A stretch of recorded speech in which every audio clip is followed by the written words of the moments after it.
researcher here. So Gotham Chess is arguably the most popular chess YouTuber on the platform as of 2021. So his latest video, 7 most common chess mistakes, was just released 2 hours ago. So I just got some time and watched the whole video, and I just felt that every 7 mistakes I made, and that's the main reason my ELO rating has got stuck. So after getting his ideas from the video, I immediately tried to play and implement those in my game, and oh boy, did the game turn out so brilliant that my opponent was tricked to think that basically he was winning for all the time, and suddenly at the end he realized that he was heavily losing. Like the pressure was so much. So Gotham Chess, if you are watching this video, great shout out to you, man, because you only helped to change my mindset so quickly, and you have really impacted my chess in a lot of ways from the very beginning. I'm the big fan of your work. I will directly jump to the game right now. So basically I am white in this position, playing 5-0. So e4, e5 and the bishop's opening. Then I gave the knight c3 and straight away the f4 push. He prepared to castle, so I also prepared by bringing out my knight and I castled.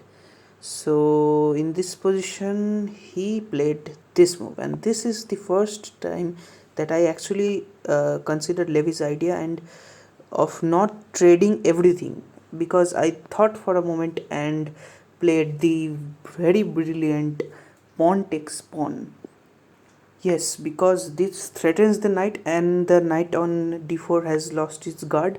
Now the queen is threatening the very weak f7 pawn.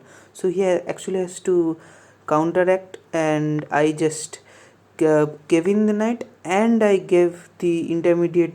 This queen check was absolutely unnecessary because I didn't have any continuation after that. Probably I would have taken the knight first, because he can clearly attack my queen, and after I move my queen I absolutely missed this brilliant check, and this completely is losing. But the only move that prevents the checkmate, because if you move the king, that's back rank mate. So the only move is blocking with the rook.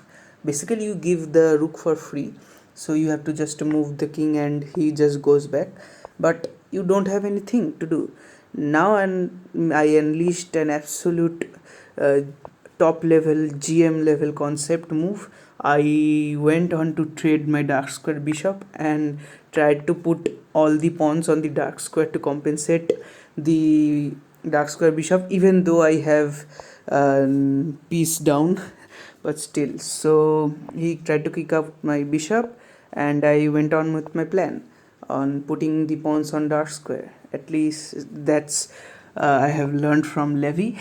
So yeah, that's a good thing. I am just joking that I applied it in a wrong time, but nevertheless he tried to push and attack that e4 square. So I defended, and he brought my rook attacking my bishop. So I still wanted to contain this center, and this queen move actually is a fork. So which pawn do you think you should save, the b2 pawn or the d4 pawn? So yes, the d4 pawn, because the central advantage. So I will actually gain time by letting him capturing the b pawn. So now the absolute necessary important move is to bring the rook closer to my king and absolutely cover my king from any checks that he might land on. So he further loses time by capturing my unnecessary a2 pawn. I tried to kick out his queen, and he went after my d pawn. So he's still after the e4 pawn, and I attacked the queen. Actually I checked this with the engine. This is a terrible blunder, but nevertheless I knew that he would not get my blunder, so I actually blundered the move. So yeah, nevertheless, I pushed my pawn, and connected passed pawns are really deadly. So he absolutely had no idea how to save the position, and he just completely gave up his queen. And he gave up the queen and did another terrible thing. So yeah, the e7 push is just terrible. So he tried one last time. He captured the pawn, threatening my queen with a check. But basically, you all know that this is completely made in two after promoting to queen, and rook blocks and queen takes. So yeah, I tried to implement many things that Levi tried to point out in his video, and most of them worked. So I had to make this video at 2 a.m. because it was really kind of emergency.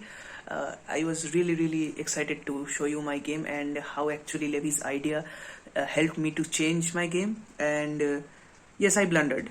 I agree that I blundered, but I have recovered in an absolute savage manner, and at the end finished with a deadly checkmate, thanks due to Levi's idea.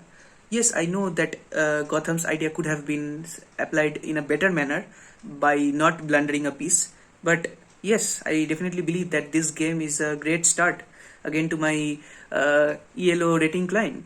So hope you are motivated by my today's story, and that if I could bring a change, you could too. And Levi, thanks again. Bye bye.